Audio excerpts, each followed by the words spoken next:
একটা সাদা কালো ডকুমেন্ট কালারাইজ করা কতটা ইজি আপনি জানেন? যদি না জানেন তাহলে আজকের ভিডিওটি আপনার জন্য। কিছু কিছু ক্ষেত্রে আমাদের প্রয়োজনীয় কাগজপত্র ফটোকপি করার কারণে সেগুলো ব্ল্যাক অ্যান্ড হোয়াইট হয়ে যায়, যার কারণে আমরা যদি কোনো ক্ষেত্রে সেই ব্ল্যাক অ্যান্ড হোয়াইট ফটোকপি আমরা যদি সাবমিট করি তাহলে আমাদের সেই কাজগুলো সম্পন্ন হয় না, কারণ রিজেক্ট করে দেয়। কারণ কিছু কিছু ক্ষেত্রে আমাদের রঙিন অরিজিনাল কপির মতো রঙিন সিল দেওয়া যে কাগজটি বা ডকুমেন্টটি সেটিই প্রয়োজন হয়। তো আমরা কিভাবে সেই সাদা কালো ফটোর যে ডকুমেন্ট রয়েছে সেই সিলগুলো আমরা রঙিন করব, আজকের ভিডিওটি মূলত তার নিয়ে। তো ভিডিওটি অবশ্যই ভালো উদ্দেশ্যে আপনারা ব্যবহার করবেন। আমি শুধু আপনাদের এডিটিং শেখার উদ্দেশ্যে আজকের ভিডিওটি তৈরি করতেছি। তো বন্ধুরা, ভিডিওটি ভালো লাগলে অবশ্যই চ্যানেলটি সাবস্ক্রাইব করে পাশে থাকবেন এবং নিত্য নতুন সকল প্রকার আইটি রিলেটেড ভিডিও পেতে পাশে থাকা বেল আইকনটি প্রেস করে রাখবেন। তো বন্ধুরা, চলুন শুরু করা যাক আজকের ভিডিওটি। তো বন্ধুরা, প্রথমে আমরা ফটোশপের যে কোনো একটি ভার্সন আমরা ওপেন করে নিব।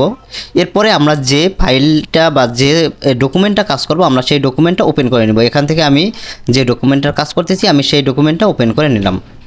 দেখেন বন্ধুরা, তো এখন আমরা এই ডকুমেন্টটার কিছু কাজ রয়েছে। ডকুমেন্টটাকে প্রথমে আমরা রেজুলেশন 300 করে দিব, ঠিক আছে? রেজুলেশন 300 করে দিলে এটা রেজুলেশন হাই হয়ে যাবে, যাতে ফাটবো না। এখন আমাদের যে কাজটি করতে হবে, আমরা এই ডকুমেন্টটাকে লেয়ার অপশনে গিয়ে লেয়ারটাকে আনলক করে দিব এবং লেয়ারটাকে ডুপ্লিকেট করে নিব। ডুপ্লিকেট করার জন্য আমরা কন্ট্রোল প্লাস জে বাটন একসাথে প্রেস করব। কন্ট্রোল এবং জে বাটন যদি আমরা প্রেস করি তাহলে এটা লেয়ারটা ডুপ্লিকেট হয়ে যাবে। তো এখন যে আমাদের কাজটি রয়েছে, ডুপ্লিকেট লেয়ার বা কপি লেয়ারে আমরা সিলেক্ট থাকা অবস্থায় আমরা নিচে একটি অপশন রয়েছে, দেখেন নিচের অপশনটি আমরা সিলেক্ট করব।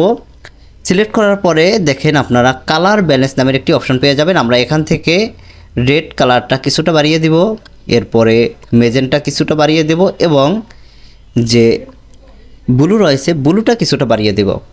দেখেন আপনারা কিছু রেড বাড়িয়ে দিলাম, ইয়েলো এবং ব্লু বাড়িয়ে দেওয়ার পরে যে অপশনটা চলে আসছে আমরা এখান থেকে লেয়ারটিকে ধরে আমরা এটা ইনভার্ট করে দেব। এর জন্য আমরা control shift I button press করব। Control shift I button press করার সাথে সাথে এটা ইনভার্ট হয়ে যাবে। ইনভার্ট হয়ে যাওয়ার পরে আমাদের যে কাজটি করতে হবে, আমরা নেব ব্রাশ টুল। দেখেন বন্ধুরা, ভালোভাবে খেয়াল করবেন আপনারা। এখন আমরা ব্রাশ টুল সিলেক্ট করব।